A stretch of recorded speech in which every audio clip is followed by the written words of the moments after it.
Salam sejahtera. Pada kali ini, kita akan membincangkan ayat tunggal. Apakah yang dimaksudkan dengan ayat tunggal? Ayat tunggal ialah ayat yang terdiri daripada satu klausa sahaja, iaitu satu unit rangkaian perkataan yang mengandungi satu subjek dan satu predikat.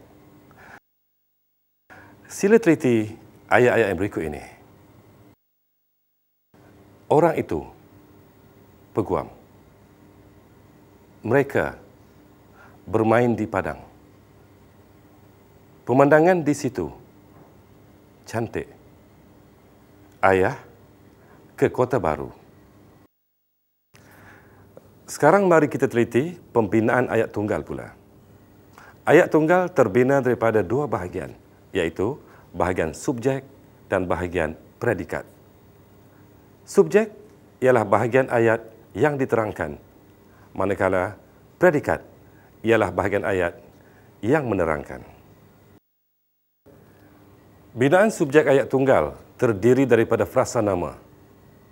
Frasa nama tersebut terbentuk daripada salah satu unsur-unsur yang berikut. Kata nama, kata ganti nama,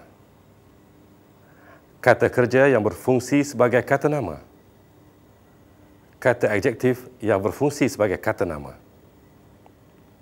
Contoh, Aminah, guru. Mereka, keluarga saya. Melukis, kegemarannya. Biru, warna kegemaran Ilham.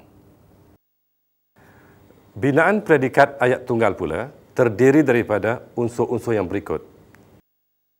Frasa nama, frasa kerja, frasa adjektif, frasa sendi nama. Perhatikan contoh yang berikut. Rumah itu, rumah saya. Mereka bermain. Pemandangan di situ sungguh cantik. Munirah ke Kuala Lumpur. Kita telah pun berbicara tentang konsep dan binaan ayat tunggal. Sekarang, marilah kita membincangkan tentang susunan ayat tunggal pula. Susunan ayat tunggal boleh dilihat dalam dua bentuk, iaitu ayat tunggal susunan biasa dan ayat tunggal susunan songsang. Ayat tunggal susunan biasa ialah ayat yang terbina daripada subjek dan diikuti oleh predikat. Misalnya, padi di sawah itu sudah menguning. Padi di sawah itu ialah subjek, manakala sudah menguning ialah predikat. Ayat tunggal susunan songsang pula ialah ayat yang terbina daripada unsur predikat yang dikedepankan. Misalnya, adik saya, dia. Siapakah orang itu? Dalam ayat pertama, unsur predikat yang dikedepankan ialah adik saya.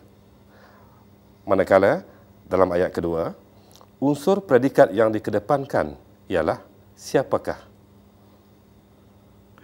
Dalam bahasa Melayu, terdapat dua proses pendepanan predikat. Pendepanan seluruh predikat, pendepanan sebahagian predikat. Dalam proses pendepanan seluruh predikat, seluruh konstituen predikat dikedepankan.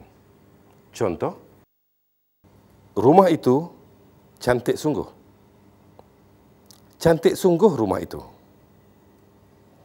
Seterusnya, kita perhatikan pula ayat songsang yang melalui proses pendepanan sebahagian predikat. Dalam proses ini, hanya sebahagian unsur predikat yang dikedepankan. Contoh, ke Kuala Lumpur dia semalam. Di padang mereka bermain. Cergas badannya sepanjang masa.